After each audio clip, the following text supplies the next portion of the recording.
বোঝাচ্ছি, ভালো করে দেখো। ভগ্নাংশকে লঘিষ্ঠ আকারে পরিণত করার চেষ্টা করি। কোনটা এটা?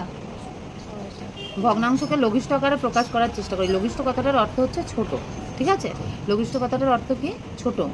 তাহলে এই লঘিষ্ঠ আকারে প্রকাশ করতে বলেছে, মানে ছোট করতে হবে, কাটাকাটি করতে হবে। কাটাকাটি মানে হচ্ছে ভাগ। এবার তুমি মনে মনে ভাগ করলে 2 দিয়ে, এটা 16টাও জোড় সংখ্যা, 24টাও জোড় সংখ্যা, তাহলে 2 দিয়ে যাবে। 2 দিয়ে 8 দুগুণে 16, 2 দিয়ে 12 দুগুণে 24, আবার 2 দিয়ে যাবে, জোড় সংখ্যা থাকলে 2 দিয়ে যাবে। 2 দিয়ে 4 দুগুণে 8, 2 দিয়ে 6 দুগুণে 12, আবার 2 দিয়ে 2 গুণে 4, 3 দুগুণে 6। 2 আর 3কে কিছু দিয়ে কাটাকাটি করা যায়? যায় না। তাহলে 2/3 হচ্ছে অ্যান্সার।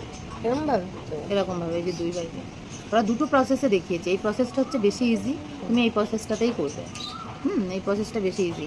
মানে যখন দেখবে উপর নিচে দুটোই জোড় সংখ্যা আছে, তখন তুমি 2 দিয়ে কাটবে। আর জোড় সংখ্যা যদি না থাকে তাহলে তুমি 3 দিয়ে ট্রাই করবে, 5 দিয়ে ট্রাই করবে, হ্যাঁ, ট্রাই করে দেবে। কিন্তু সবসময় তোমাকে মাথায় রাখতে হবে, ওপরে যে সংখ্যাটা দিয়ে কাটছি নিচেও সেম সংখ্যা দিয়ে কাটতে হবে। দুটো দুরকম সংখ্যা দিয়ে কাটলে হবে না, এটা মাথায় রাখতে হবে। দেখো এখানে 2 দিয়ে কেটেছি, তো উপরেও 2 দিয়ে, নিচেও 2 দিয়ে। আবার 2 দিয়ে কেটেছি, উপরেও 2 দিয়ে, নিচেও 2 দিয়ে, মানে 2 দিকে সমান কাটতে হবে। আর একটা দেখিয়ে দিই, 2-এরটা 20/28।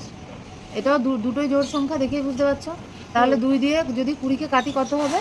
10 দুগুণে 20, 2 দিয়ে 14 দুগুণে 28। যখন অনেক বড় সংখ্যা থাকবে, হয়তো মুখে মুখে পারবে না, তখন ভাগ করে নেবে। দেখো এখন তো মুখে মুখে হয়ে যাচ্ছে।